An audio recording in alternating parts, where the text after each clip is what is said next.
अस्सलामुअलैकुम। बिस्मिल्लाहिर्रहमानिर्रहीम। मेरा नाम डॉक्टर मोहम्मद सिरवान है और मैं असिस्टेंट प्रोफेसर यूरोलॉजिस्ट आपसे मुखातिब हूँ। आज का हमारा टॉपिक है पथरी क्यों बनती है और पथरी के लिए हम क्या क्या परहेज़ कर सकते हैं। तो सबसे ज़रूरी चीज़ जो मैं आज बताना चाहता हूँ, जब हम स्टडी करके लाहौर से डेरा इस्माइल ख़ान वापस आए तो हमने देखा कि यहाँ पे पथरी के मरीज़ बहुत ज़्यादा हैं एज़ कम्पेयर टू लाहौर। वो इन्वायरमेंटल फैक्टर जब हमने देखे तो यहाँ पे गर्मी का मौसम जो है, ख़ासकर हॉट और ह्यूमिड क्लाइमेट, उसमें बहुत ज़्यादा पसीना आता है और जिसमें पानी की बहुत ज़्यादा शदीद कमी हो जाती है। तो पानी की कमी की वजह से स्टोन फार्मेशन, डिहाइड्रेशन जो है मोस्ट इम्पॉर्टेंट हमारा एक फैक्टर है।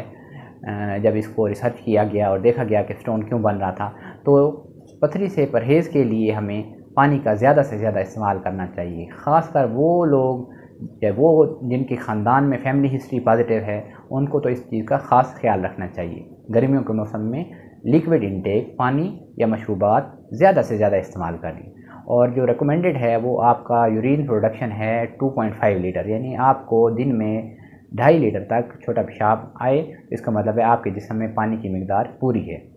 इसी तरह बाब लोग कहते हैं कि पेशाब पीला आ रहा है या उसके साथ जलन हो रही है, तो ये भी एक इंडिकेटर है डिहाइड्रेशन की, जिसम में पानी की कमी की।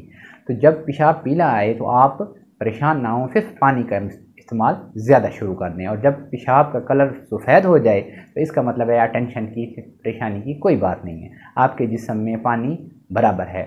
और जो दूसरा इम्पॉर्टेंट फैक्टर है वो है दूध या मिल्क प्रोडक्ट्स। अल्लाह पाक ने दूध एक ऐसी ग़िज़ा बनाई है कि उसमें कैल्शियम की बेहतरीन मिकदार और बाकी विटामिन्स भी मौजूद हैं। तो जो स्टोन है उसमें अगर आप दूध का इस्तेमाल ज़्यादा करें तो उससे भी पथरी बन सकती है, और दूध का इस्तेमाल बिल्कुल ना करें मिल्क प्रोडक्ट, तो फिर भी पथरी बनने के चांसेस ज़्यादा होते हैं।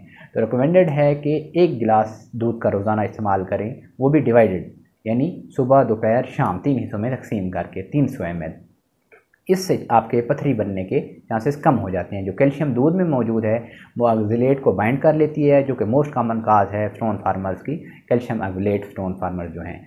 और सिट्रस फ्रूट्स का बहुत अच्छा रोल है, माल्टा, कीनू, लीमू, तो ये भी 2 अदद रोज़ाना अगर आप अपनी खुराक में या डेली मामूल में इस्तेमाल करें तो इससे आपको पथरी में बचाव में काफ़ी मदद मिलती है। और जो एक इम्पॉर्टेंट स्टोन प्रोमोटर है वो है नमक। हम लोग बहुत ज़्यादा नमक का इस्तेमाल करते हैं, ख़ासकर पुलाव वगैरह में, और जो मसालेदार बाकी हमारी खुराकें हैं, तो नमक का इस्तेमाल इससे जब ज़्यादा होगा तो फ़ौरन स्टोन प्रोमोटर है, आपका स्टोन बनने का अमल शुरू हो जाता है, बल्कि फास्ट हो जाता है, तेज़ हो जाता है। तो नमक का इस्तेमाल कम करना चाहिए। और जो हमारे पास साग है, पालक है, लुणक है, ग्रीन लीफी वेजिटेबल, इनमें ऑक्जेलेट काफ़ी ज़्यादा होता है। Again calcium oxalate stone farmer जो पेशेंट्स होते हैं, मोस्ट कॉमन जो टाइप है, तो उसमें इन चीज़ों से हम कहते हैं कि अपने आप को बचाएं। कोल्ड ड्रिंक्स, इसमें केमिकल्स हैं और काफ़ी इसमें भी ऐसी चीज़ें हैं जो कि पथरी बनने के अवामिल को तेज़ करती हैं।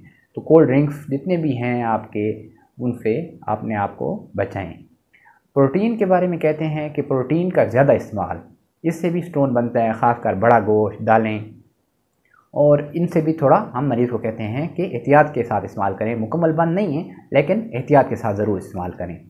जो हम एक और मिसकंसेप्शन है जिसको मैं आज क्लियर करना चाहता हूँ, वो है चावल।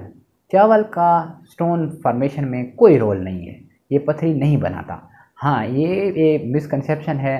चावल के साथ एक चीज़ ये है कि स्टोन का अगर मौजूद है तो उससे जो है दर्द ज़्यादा होता है, जिससे लोग समझते हैं कि इसके साथ पथरी बन रही है।